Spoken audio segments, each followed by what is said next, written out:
Assalamualaikum warahmatullahi wabarakatuh. Perkenalkan, nama saya Nashwa Nabila Fauzia, NIM 2305076035 dari Prodi Pendidikan Bahasa dan Sastra Indonesia kelas A angkatan tahun 2023. Nah, di sini saya akan membawakan materi yang berjudul Teori Psikologi Sastra.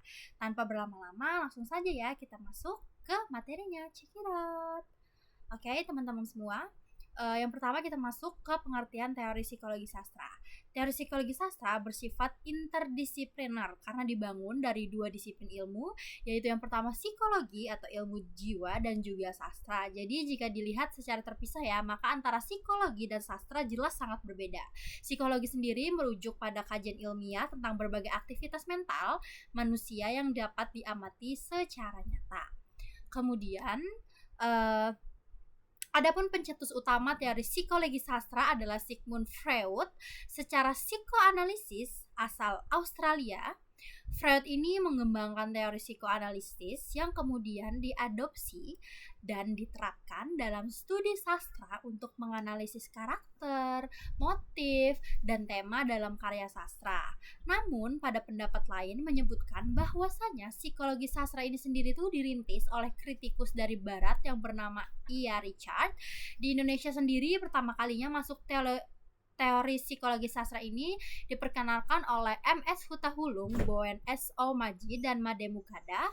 Jadi sastrawan yang melakukan pendekatan terhadap psikologi sastra sendiri itu ada 7 ya.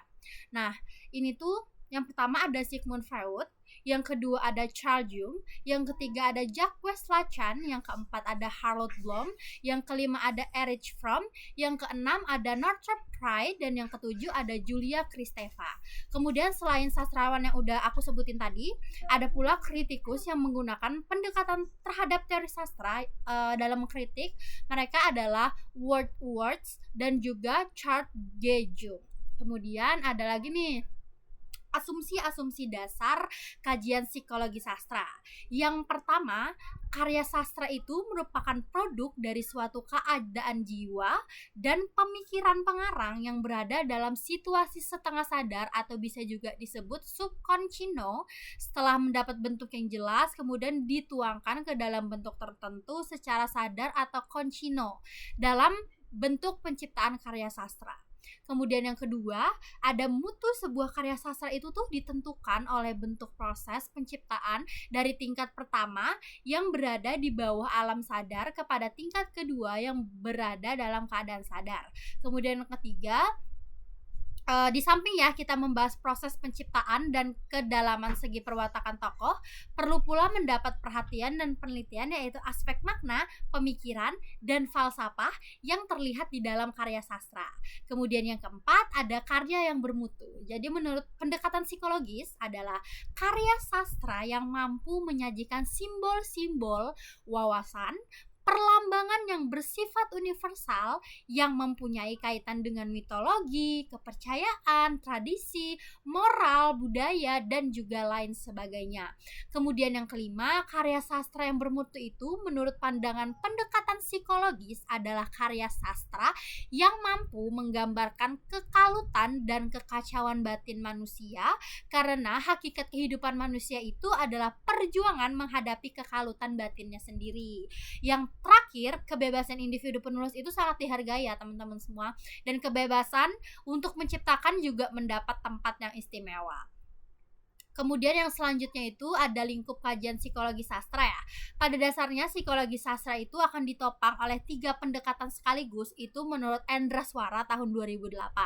Pertama, pendekatan tekstual yang mengaji aspek psikologis tokoh dalam karya sastra.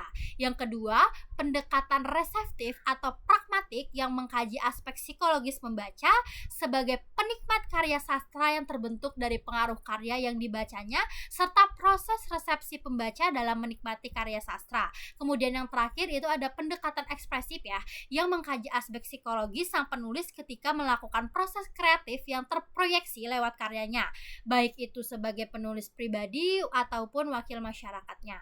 Kemudian ada teknik kajian psikologi sastra ya. Jadi yang pertama itu sebelumnya teknik kajian psikologi sastra itu ada 3. Yang pertama ada analisis karakter, itu di dalamnya ada lagi ya psikoanalisis, teori kepribadian dan perkembangan karakter. Kemudian yang kedua ada analisis motif, itu dibagi lagi menjadi motif psikologis dan juga simbolisme.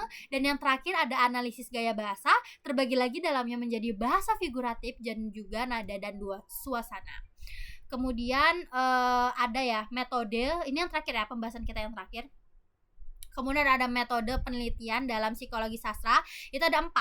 Yang pertama langsung aja ya, ini tuh pendekatannya tuh secara umum dalam penelitian psikologi. Yang pertama ada metode kualitatif, itu tuh memanfaatkan cara-cara penafsiran data alamiah yang ada. Kemudian ada metode kuantitatif, ini tuh caranya dengan survei dan juga analisis konten.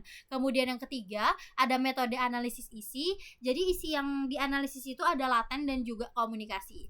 Terus yang terakhir ada metode formal, jadi analisis dengan mempertimbangkan aspek-aspek formal, bentuk unsur karya sastra yang bertujuan untuk mempelajari sastra secara ilmiah dengan memberi perhatian pada sifat-sifat penulisan yang bersifat artistik adalah definisi dari metode formal.